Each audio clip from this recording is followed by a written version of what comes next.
Boa noite, vamos iniciar a nossa terceira aula e vou compartilhar com vocês, então, a nossa tela para dar início à temática de hoje. Uma boa noite, sejam bem-vindos.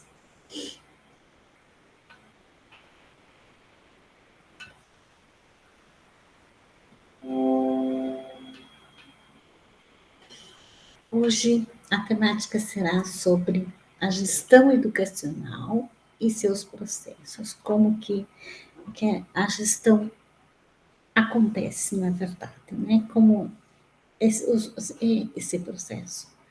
Como é que é, dentro desses processos, gerir com liderança e práticas humanizantes? Então, como é importante a liderança para a gestão. Gerir com liderança e com práticas humanizantes. O que significa isso, na verdade? Né? O papel contemporâneo da escola é ser cidadanizante, é humanizante. Afinal, diante de tantas transformações científicas, tecnológicas, sociais, políticas no mundo, a gestão pedagógica deve ter como foco principal a formação para a cidadania e a humanização efetiva das pessoas e das relações humanas. Então, se nós trabalharmos para a formação do cidadão, nós vamos trabalhar com a humanização também efetiva dessas pessoas e como que vai acontecer as suas relações.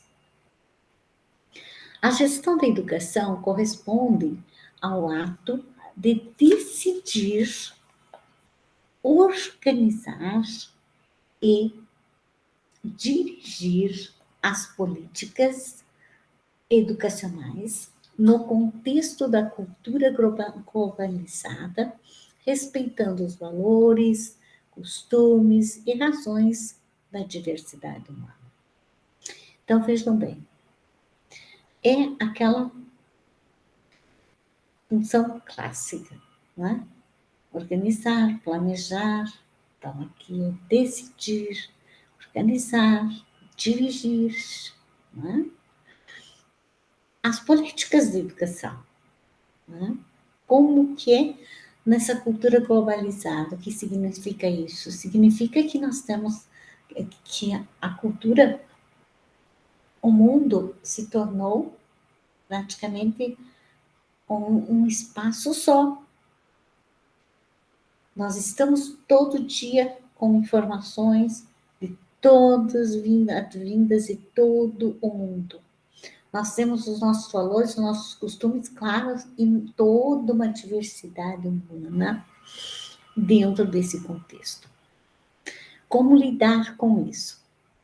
Como agregar isso? Como respeitar?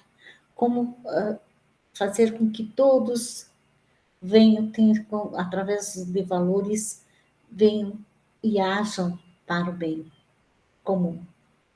Do que nós buscamos? Na verdade, a gestão da educação, nós privilegiamos o quê? A qualidade, né? A qualidade na educação, a qualidade do ensino e aprendizagem do nosso aluno, a qualidade de nossas práticas. Né? A gestão, então, como socializadora, que estabelece permanentemente a conexão dinâmica e interdependente com instituições constituídas de educação, ou seja, escola e família. Então, veja,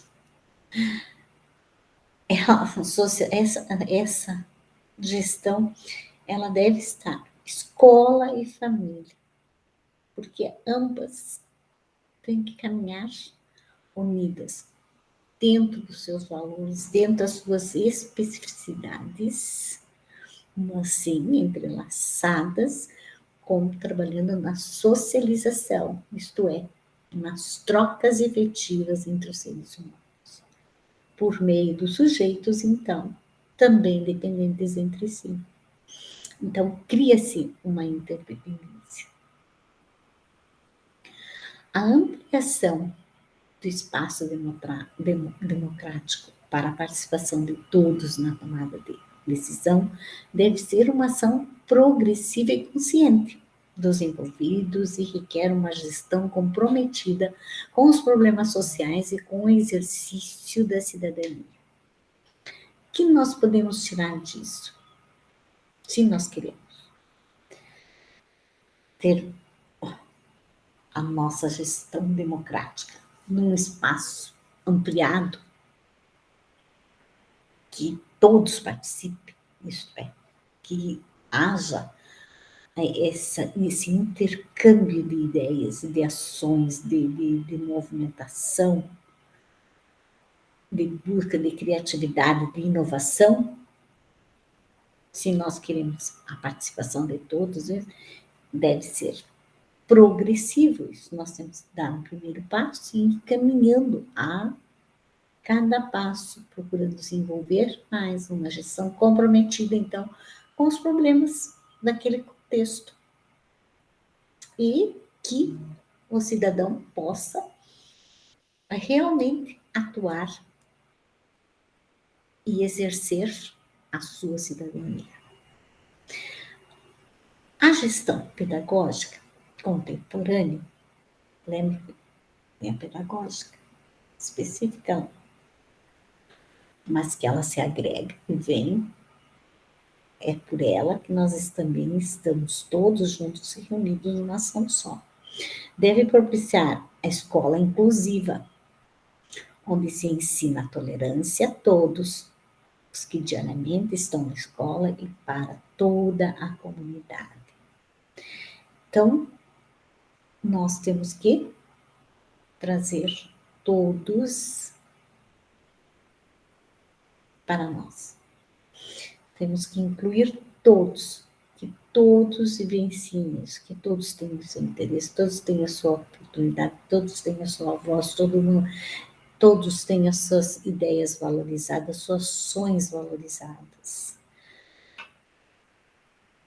Dentro desta instituição, que seria como que nós vamos fazer essa gestão de pessoas?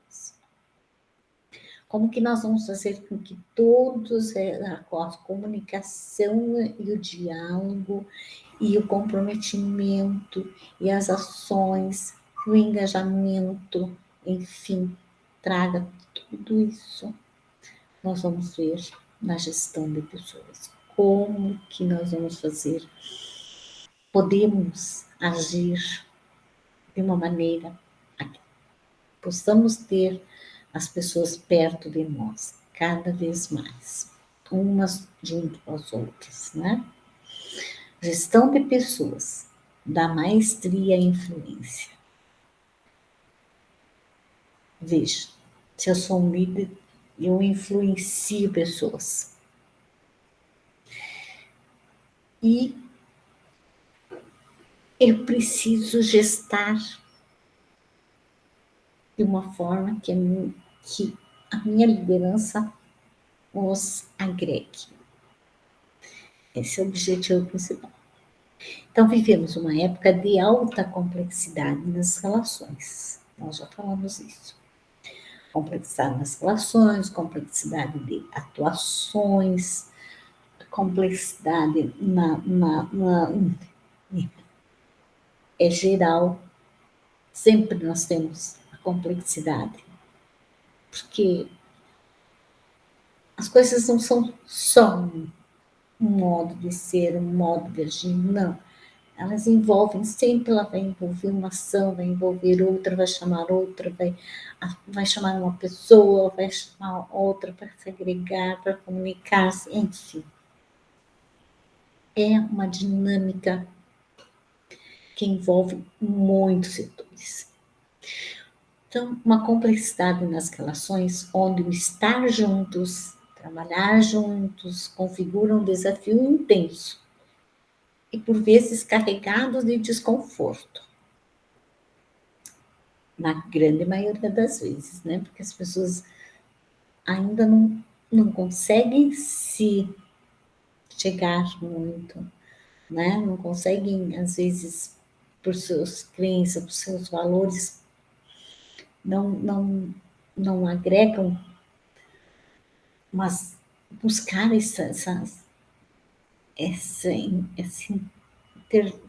entrelaçamento que eu digo, essas trocas efetivas, é muito difícil, mas não é impossível, né? Então, os líderes entram nesse sentido, percebe-se necessitando agir muito mais como aqueles que promovem o cuidado do que como os responsáveis por coordenar e dirigir nas, nas pragmáticas formas de concepção de tempos passados. Então, nós temos que ter esse cuidado de coordenar e dirigir numa nova pragmática, né? Fora, deixando de lado o que era antigamente. E quem diz isso, e algumas falas, nós vamos falar por Luciana Vinck Correia. Ela escreveu muito bem o seu artigo e tem uma fala majestosa de conhecimentos que ajudam a esclarecer a temática. As diferenças entre gerir, então, e influenciar pessoas. Qual é essa diferença? Como que eu posso gerir e como eu posso influenciar? Aqui ela busca mais é a influência das pessoas, né? Trabalhar junto comigo.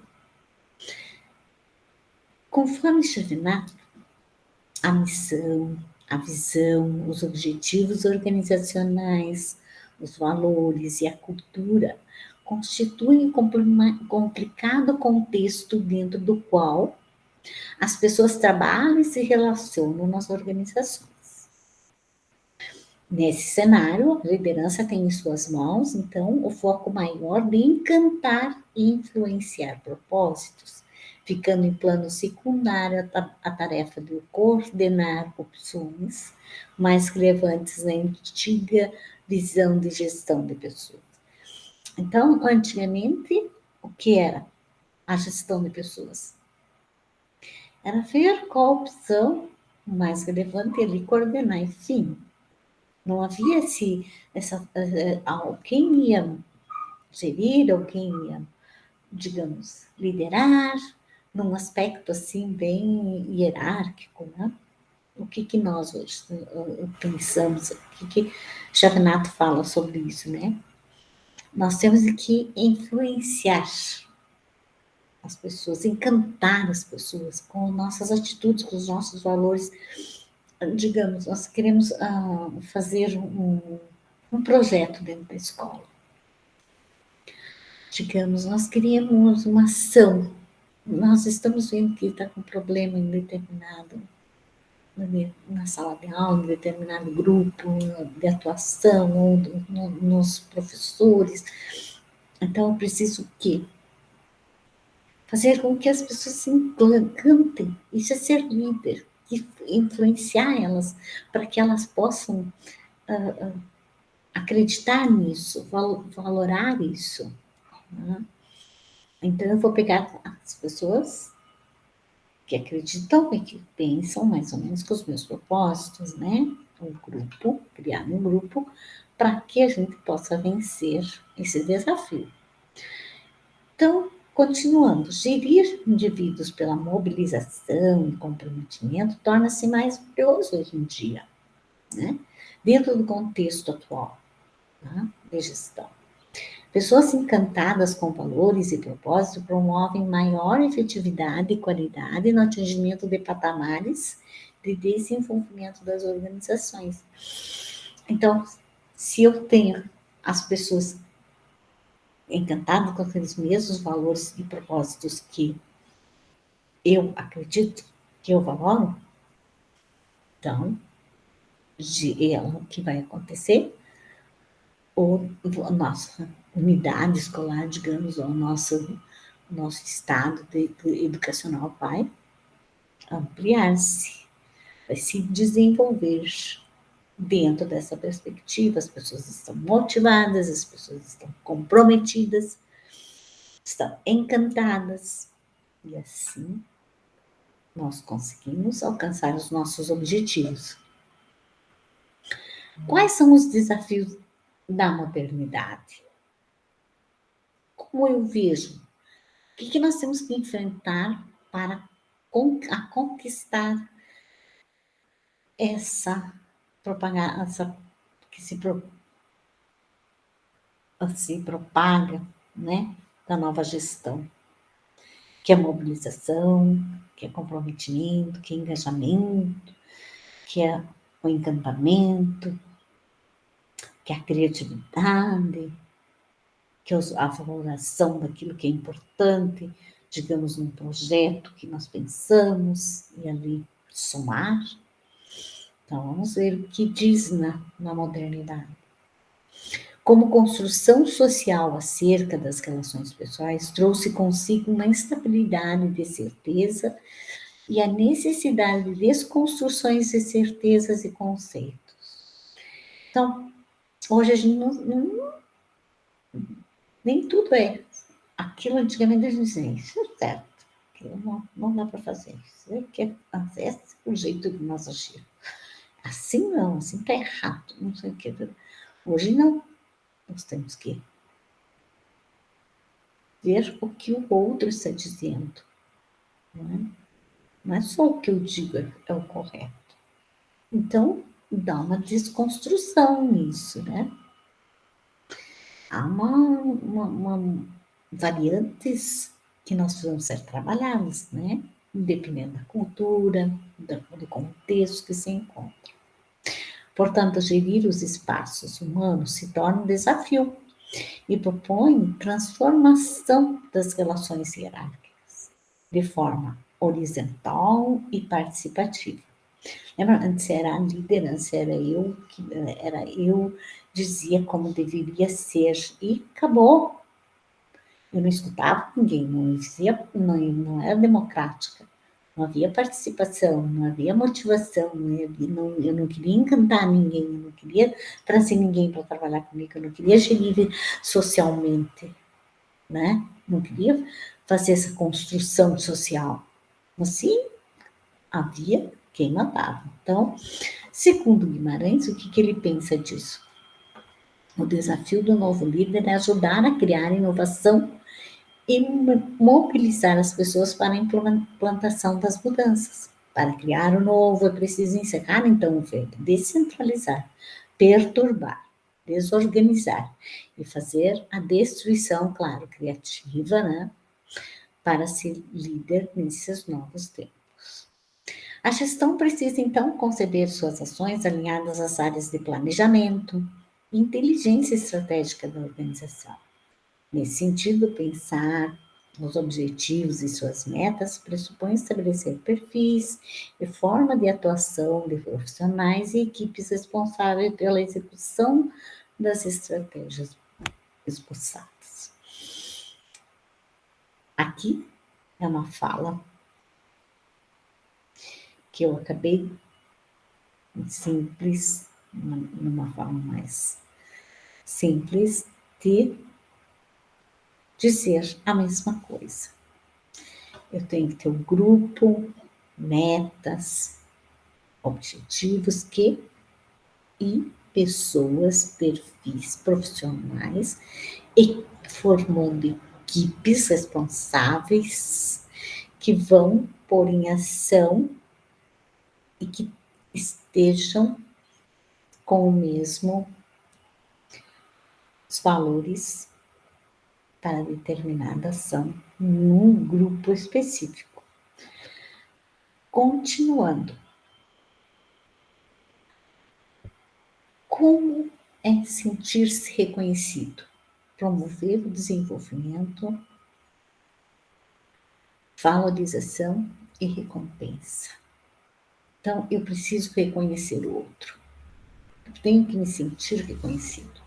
Então, veja, qualquer ser humano necessita perceber que sua ação no mundo faz a diferença e receber esse reconhecimento pode ter diversos formatos e repercussões, dependendo da forma que se escolhe para executar tais ações. Guimarães, 2012, afirma que o reconhecimento de sua importância e de suas ações permite às pessoas suportar o medo do desamparo, do abandono, insegurança, enfim, desemprego. Porque no momento que ele é reconhecido, né, que ele está no caminho certo, isso gera uma confiança. Ele não está sozinho também. As pessoas necessitam enxergar-se em movimento, com desafios específicos para cada etapa de suas vidas profissionais e pessoais. Do contrário, com a velocidade da evolução da tecnologia e da sociedade, logo sente-se inclinada a buscar isso fora da organização. Ou perde o brilho no olhar, a sua automotivação declina, levando-se ao descrédito de si na própria instituição. Portanto, o sistema de reconhecimento e valorização pode tornar-se também uma forma de fidelizar e reter talentos. O que significa isso? Eu preciso que as pessoas me sentirem importante, que eu faço a diferença naquela entidade, naquela instituição. E quem é líder, quem está liderando isso, quem está agindo, tem que trabalhar sempre buscando que o outro seja ciente de que ele está sendo reconhecido e pode se sentir confiante que as ações dele estão condizentes com os valores que a instituição prega, que a instituição promove, que a instituição está inovando, que a instituição está valorando. Sentir-se informado. Com isso, comunicar de maneira fluida e clara. Eu preciso me sentir informado. Sentir-se importante, sentir-se informado. Sentir-se importante, encontrar significado mediante aprendizagem e feedbacks. Veja, aqui nós entramos em outra questão. Nós temos que estar informados, nós temos que estar aprendendo, nós temos que encontrar o significado daquilo que nós estamos trabalhando, do que nós estamos, os profissionais que nós somos. Então, veja, a promoção do sentimento de importância nas pessoas tem relação direta com o acompanhamento. Quem são, o que sabem, o que necessitam desenvolver. Essas questões são importantes para auxiliar junto às lideranças em seu papel de educador. Vejam como é importante o trabalho das relações. Como olhar no sistema, sistêmico, né? O conjunto, como está funcionando, tem relação direta com essa demanda de líder. Isto é, eu preciso ter isso olhar, como o sistema está funcionando. Acompanhar, dar feedback, promover o crescimento através dessas atitudes. Eu promovo o crescimento. Eu devo acompanhar isso, eu dou feedback. Olha, assim está funcionando, assim não está funcionando. Nós precisamos crescer aqui, nós precisamos agir nesse sentido, né? Nós precisamos ter esse diálogo para que nós possamos atingir o nosso objetivo, ou atingir o crescimento. Esse processo deve ser contínuo, não deve ter parada, ele deve ser um crescente sempre nesse sentido. Nós temos que colocar isso para funcionar sempre. Então, o desenvolvimento pessoal, o pessoal é atrelado ao desenvolvimento organizacional. Se eu estou me desenvolvendo, a organização também se desenvolve. Sentir-se incluído, pertencer à comunidade. É necessário isso. Temos que nos sentir incluído. que nós pertencemos àquele espaço, que nós fizemos parte dele, que nós lutamos por ele. Porque senão não há sentido no fazer.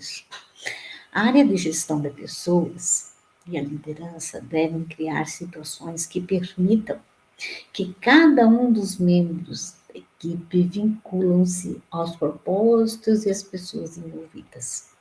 A comunicação entre eles é fundamental. Então, como eu disse, a gestão das pessoas, essa liderança tem que criar situações que juntem dentro daquelas equipes os membros, que cada um se vincule, se reúne, haja um equilíbrio, haja um pertencimento ao grupo, pertencimento àquela unidade, digamos, escolar, né, ou aquela instituição. E eu vou fazer tudo para que aconteça tudo da melhor maneira possível. Para que eu atinja os meus objetivos, eu tenho que trabalhar com o outro. Sentir-se escolhido. Vejo. A identificação com as crenças e valores. Eu fui escolhido. Guimarães. Coloca. É ilusão mobilizar pessoas que têm posturas e valores divergentes dos esperados pelo projeto e pelo grupo. É importante trabalhar com os engajados e apoiadores, pois esses trarão os hesitantes e os passivos pelo grupo. Vejam que eu estava falando desde o início. Nós temos que estar agregar pessoas à nossa equipe que pensem, que tenham os valores, que são comprometidos, que estejam, digamos, engajados, que estejam deslumbrados em agir daquela forma que vai dar certo, né? Que aquilo seja o que eles desejam. Então, como grupo, eles vão trazer os demais, porque eles vão agregar valor. E isso é muito importante, sabe? Esse chamamento. Tem um vídeo muito interessante, agora eu olho na escola, numa conversa sobre liderança na gestão escolar. Como que ela vê, eu vou partilhar com vocês, deixa eu ver aqui.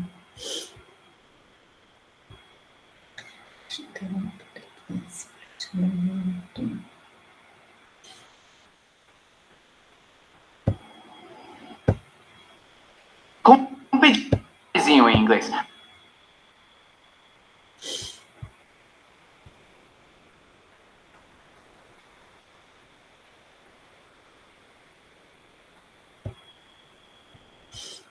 Vou partilhar com vocês esse vídeo, que é muito interessante, é uma fala, mas que nós podemos trazer para nós também, porque nada é só lá que acontece. Não, algumas particularidades também acontecem. E a gente acaba trazendo para o nosso dia a dia, o nosso contexto, né? Deixa eu...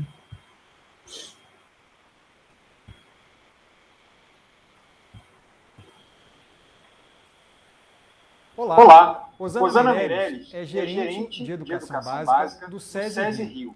A entidade encomendou a duas universidades, a Federal Fluminense e a Universidade de Nottingham, no Reino Unido, uma pesquisa sobre boas práticas de diretores de escolas estaduais do Rio de Janeiro. Olá, Rosana, tudo bem? Tudo bem.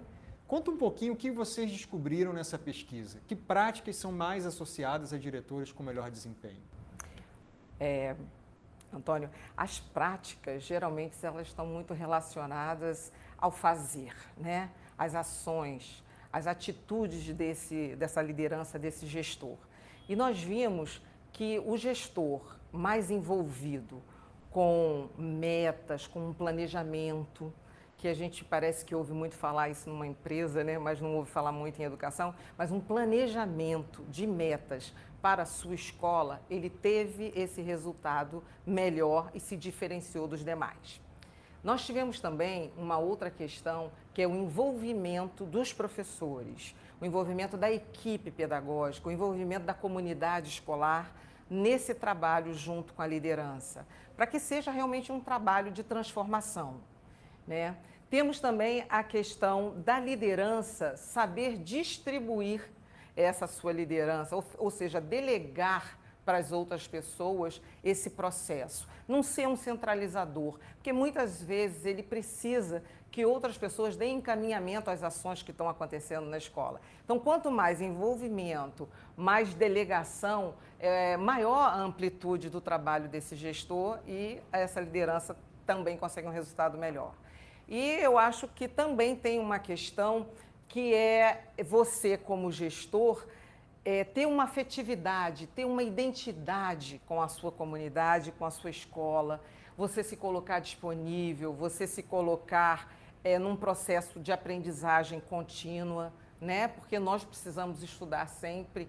E isso também passa pelo professor, passa pela equipe pedagógica. Essa questão dele usar o resultado dessas avaliações que eles passam, porque o gestor ele passa por muitas avaliações, como aqui no caso do Rio de Janeiro, nós pesquisamos a rede pública estadual.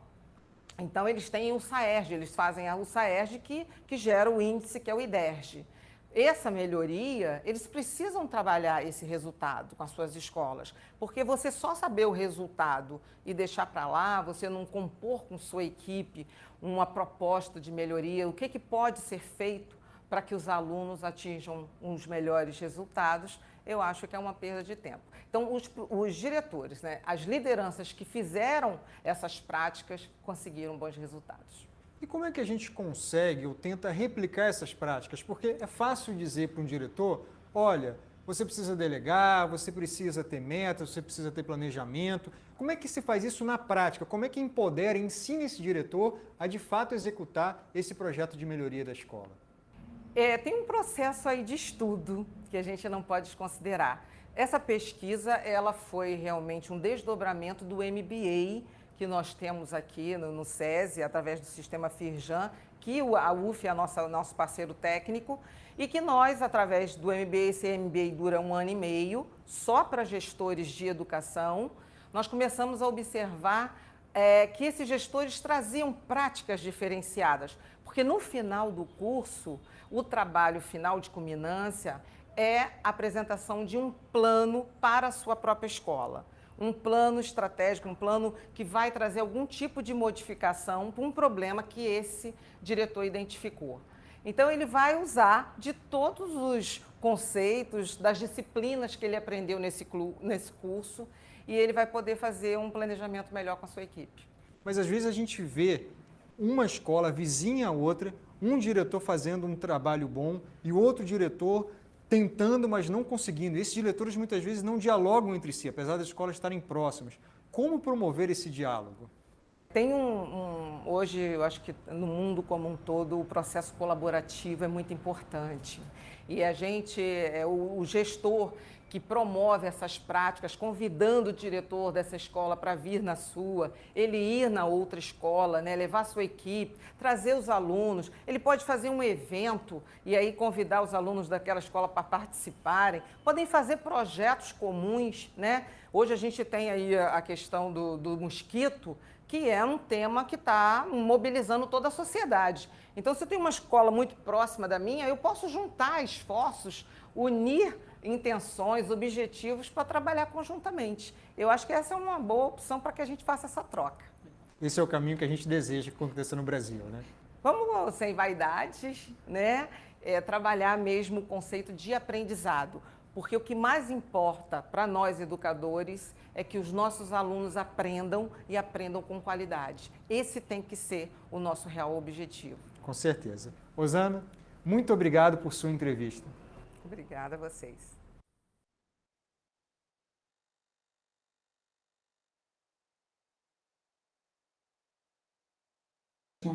Como é importante, né? como como eu falei antes, é uma realidade lá, um contexto completamente diferente, talvez, do nosso, mas há uma abertura, né, de cursos para gestores, né, para que possam evoluir na sua gestão como gestores, que a aprendizagem aconteça, que a formação aconteça sempre. Isso é muito importante. Como fazer isso? Como compor, né? Então, a sua equipe, agregar a sua equipe, pessoas com os valores e que possam trabalhar com os mesmos objetivos, né? Como que ela presenciou as práticas diferenciadas, né? Cada um tem um tipo de prática. Essa participação, esse diálogo dos líderes para com seus pares, trazendo essas diferenças. E ela falou, compõe todo ações e práticas que para resolver os problemas que a comunidade sente. Depois também ela falou o plano estratégico, como que acontece esse plano estratégico. Gente, é o planejamento, é a função primordial administrativa. Planejar, organizar, dirigir, controlar. Então, se eu tenho como fazer esse planejamento, é um plano estratégico que eu vou utilizar. E isso eu preciso aprender a fazer. E é fazendo que se aprende. E ela falou um termo muito interessante, um processo colaborativo de trocas. O conhecimento hoje não é mais só para mim. Não. Ele é com o outro.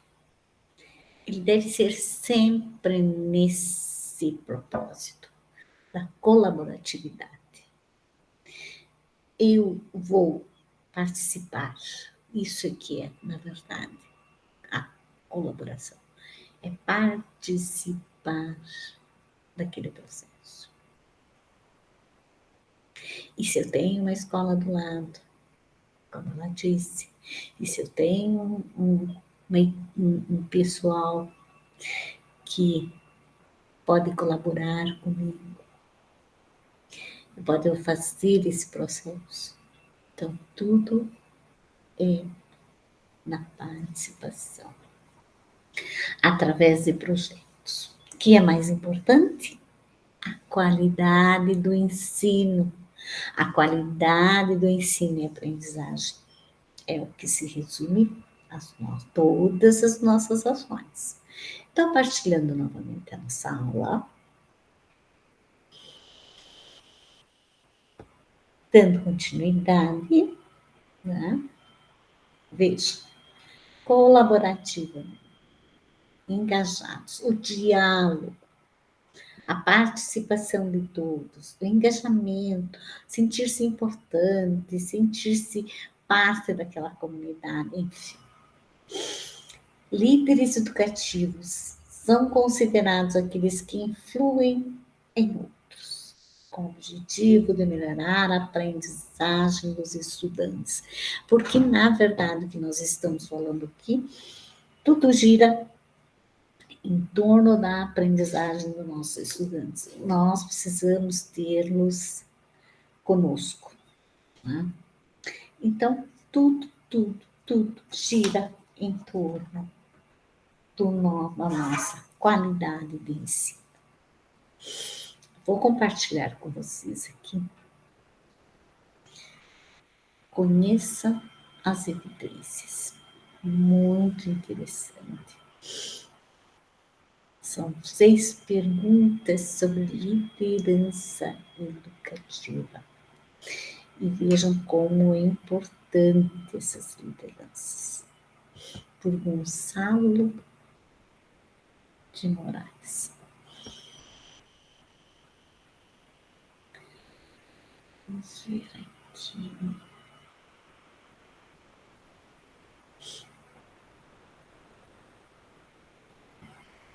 Perguntas que a ciência já respondeu.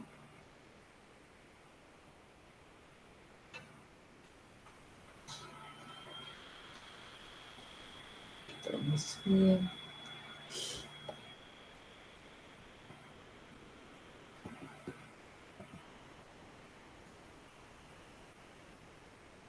Nove perguntas, 7 sobre ciência, comunicação, educação.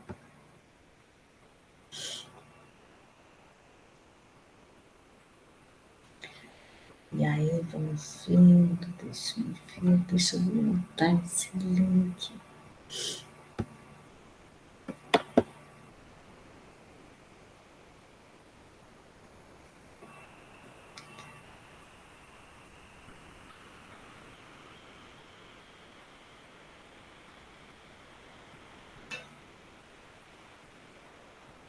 Muito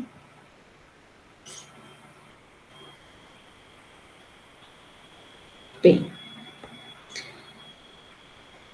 São 6 perguntinhas que ele se faz e que eu estou tentando reabrir, mas não estou conseguindo. Vamos ver se eu consigo iniciar outra fala. Só um minutinho. Ele não está querendo abrir o link, mas vamos ver se eu consigo uma outra disposição aqui, rapidinho. Que é muito interessante para nós deixarmos de lado.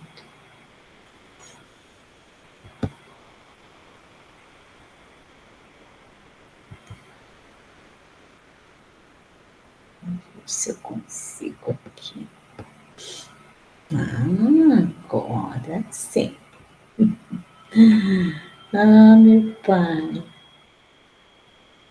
Que eu disse 6 perguntas sobre liderança, que a ciência já respondeu. Vamos ver se eu consigo abrir o link. Não estou conseguindo.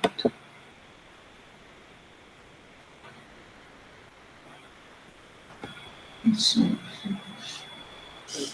Vamos abrir novamente. Tem problema. Já. Vamos conseguir abrir aqui. Vamos ver.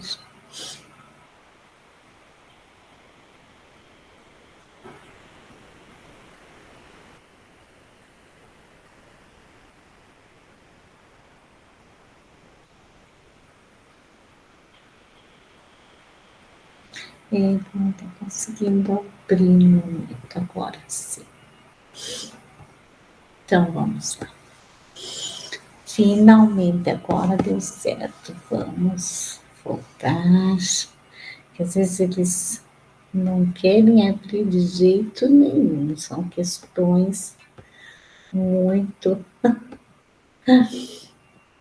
Então, vamos lá. Líderes educativos, então, são considerados aqueles que influem nos outros. Né? Muito importante, né? As evidências reforçam, então, cada vez mais que uma boa gestão escolar e seu impacto sobre a aprendizagem dos estudantes. O conceito de liderança educativa vem sendo mobilizado com frequência e especialmente importante em contextos desafiadores aguçados pela crise do Covid-19. Compreendê-lo é um passo fundamental na estruturação de políticas públicas que fortaleçam a atuação dos gestores escolares. Entendam alguns conceitos, né, ligados a esse tema, as evidências que embasam sua aplicação no cenário latino-americano. Por que a gestão educacional tem se tornado uma questão relevante para as pesquisas educacionais? Isso é muito importante, né, pessoal? Como que eu vou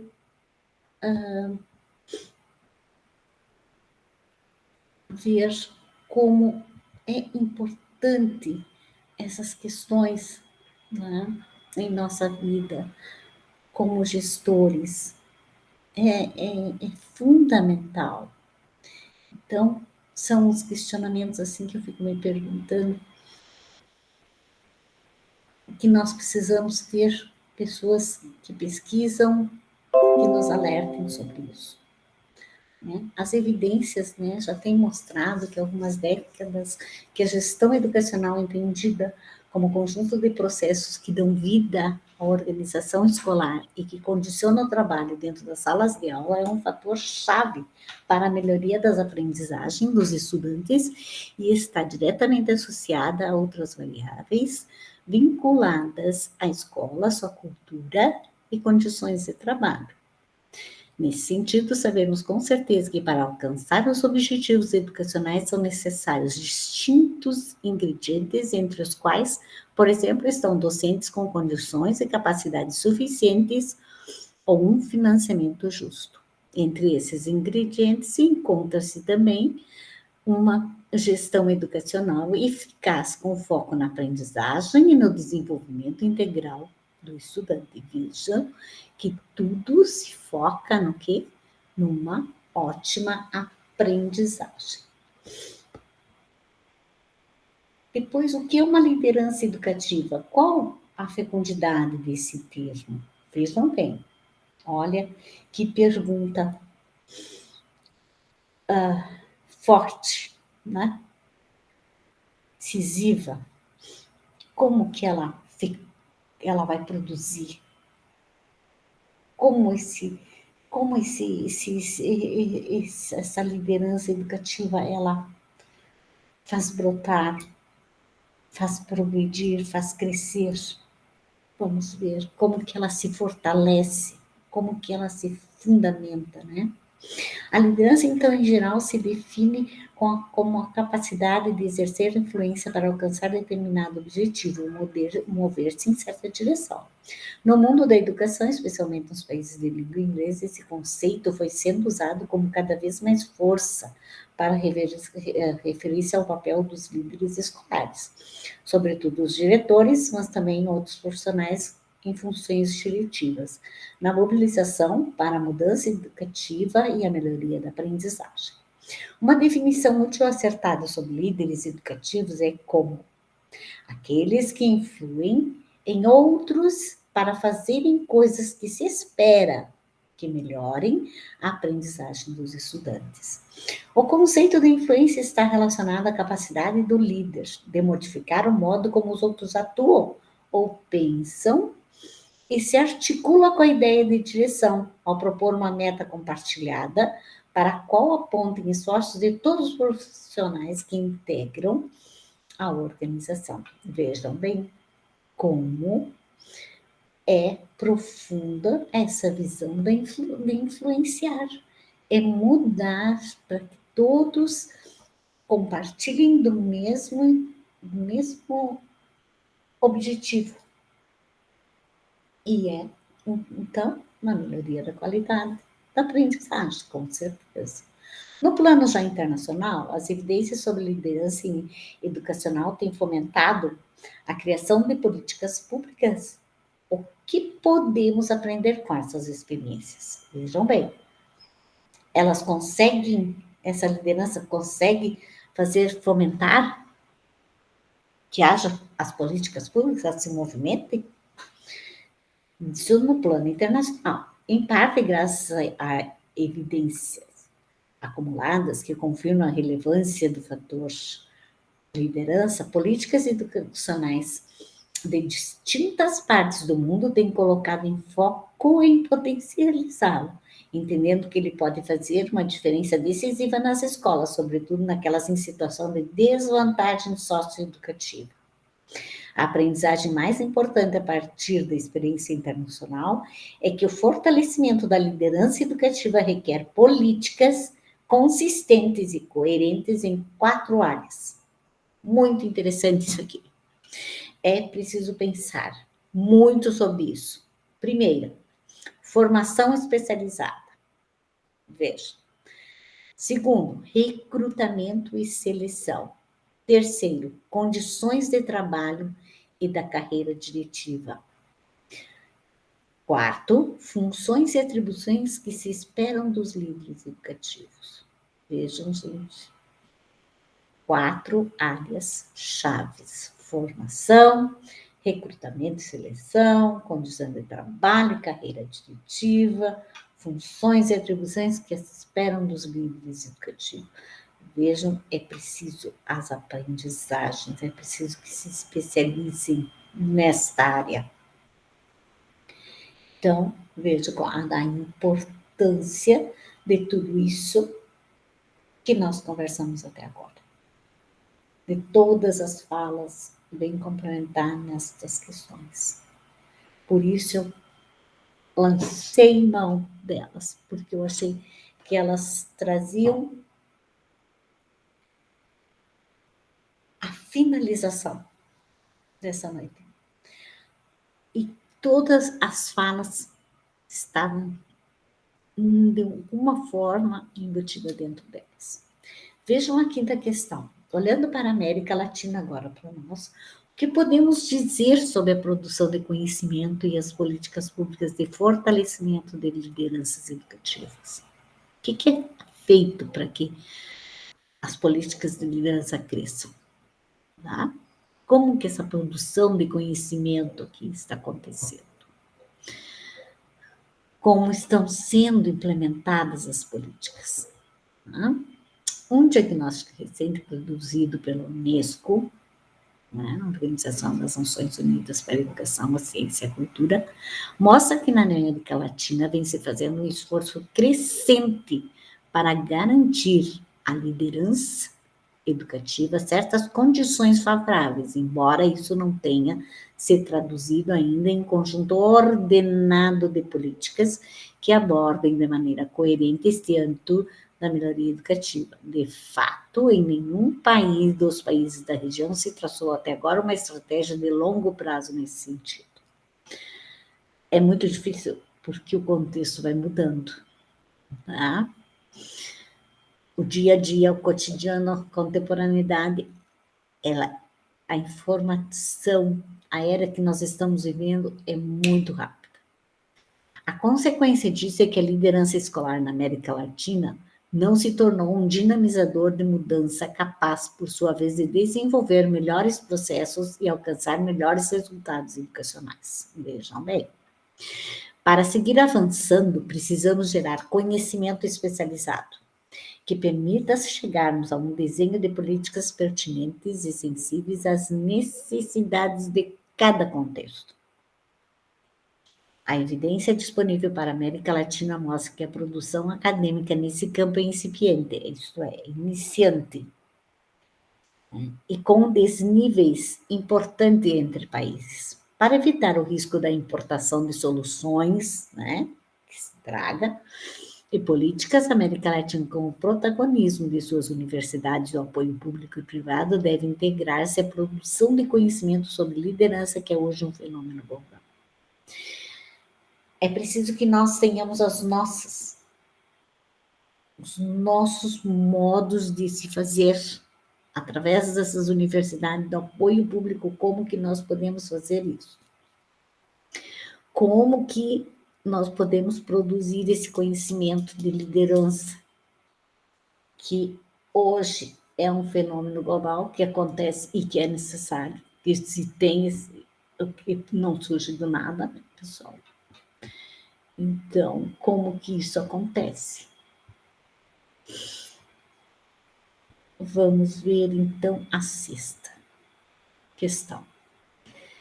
A pandemia impulsionou a suspensão de atividades escolares presenciais e a implementação de diferentes modalidades de ensino remoto. Quais desafios essa conjuntura tem suscitado para o trabalho dos líderes educativos?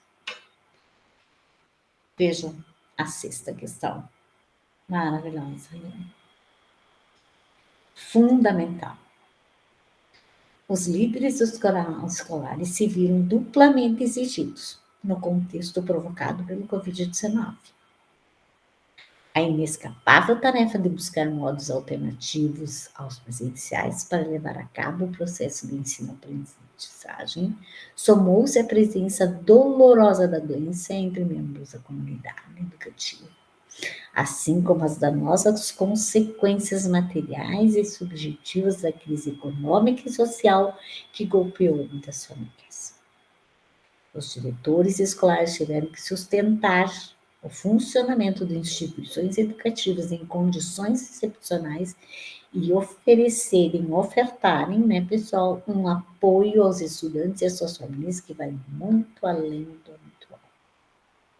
Como nós havíamos conversado antes, como que as famílias na parte socioeconômica estavam se estruturando, a falta de tecnologia, a falta de celular, a falta de comida, principalmente, a doença entrando em suas casas, os pais que não estão preparados para serem professores, não são professores, enfim, uma série de que nós vamos falando. A experiência prévia e também acumulada nesses últimos meses permitiram aprender muito sobre o que implica liderar em contexto de crise e sobre quais são as capacidades fundamentais que se opõem em jogo neste cenário. Quais as capacidades fundamentais que se opõem, né, que não pode existir e o que implica em liderar. Veja, às vezes a gente fica pensando, todo mundo, nós precisamos pensar muito no que aconteceu conosco nos últimos tempos. É preciso estar muito, muito consciente de que não foi fácil essa crise, não foi brincadeira, mas foi uma aprendizagem para os gestores, para os gestores de sala de aula, os gestores em geral, os gestores educacionais, os gestores de sala de aula, os gestores de escola, para todos. Então, os líderes, vocês viram como é importante essa liderança, né? Então, os líderes, como eles se comportaram durante essa pandemia, como os próximos a nós se comportaram. E é muito interessante, e a gente tem muito claro isso hoje, de que foi da melhor forma possível que a gente vivenciou. Tanto nas faculdades, quanto nas escolas, né? Como que os nossos líderes agiram, né? Como é importante essa liderança diferenciada, essa participação da comunidade, essa troca dos vários. Então, os líderes, nessa relação de pessoas, de pessoal, de direcionamento com o outro, de colaboratividade, que antes a gente sempre diz participação, mas é colaboração, principalmente. Todas essas questões se sentiam importantes de fazer parte da comunidade, de fazer. Quem trabalhou isso, o lado pessoal, o lado humano, né? As influências, como que os líderes trabalharam isso, foi fundamental nesse momento de crise. É importante que nós tenhamos isso muito claro. Talvez nós não venhamos a passar novamente uma crise assim, né? Mas uma coisa é certa, muita coisa mudou e está mudando sensivelmente desde do Covid-19. E outra coisa, se nós queremos que a liderança seja cidadã e também ela seja de influência, o que nós podemos esperar? O que nós podemos esperar é que as lideranças ajam de forma diferenciada, de forma que influenciem, que motivem, que façam nesse mundo globalizante, globalizado, que se traga e se lute para que essas experiências nos motivem a aprender mais, a pensar mais, a refletir mais sobre cada uma das postagens, se vocês depois querem abrir com calma. Né? Eu tentei dar o meu melhor, mas nem sempre a gente consegue. Se vocês querem pesquisar ainda mais sobre isso, fiquem bem à vontade, tem artigos na Cielo maravilhosos sobre isso. Um site muito bom são as universidades, para a gente trazer artigos importantes sobre essas falas, que é livros, né? Como esse que eu usei no início, eu vou mostrar novamente para vocês, que é muito interessante, só um pouquinho. E ele trabalha isso, tudo essa parte que eu trouxe para vocês, foi muito interessante. E a gente tem que pensar sempre em ter bem claro, né? Como fazer isso, como gestar, né? Como é esses processos, como gerir com liderança, né? E com práticas humanizantes, né? Reunindo o pessoal. Esse livro é muito interessante. É da Andy Bookers e ele é maravilhoso. E ele ajuda a que nós consigamos compreender melhor certas coisas, ele traz uma maneira prática, né? Uma maneira simples a sua fala. Então, obrigada, pessoal. Até a próxima aula. Espero que eu tenha contribuído um pouquinho, né? Como a gente deve ver, né?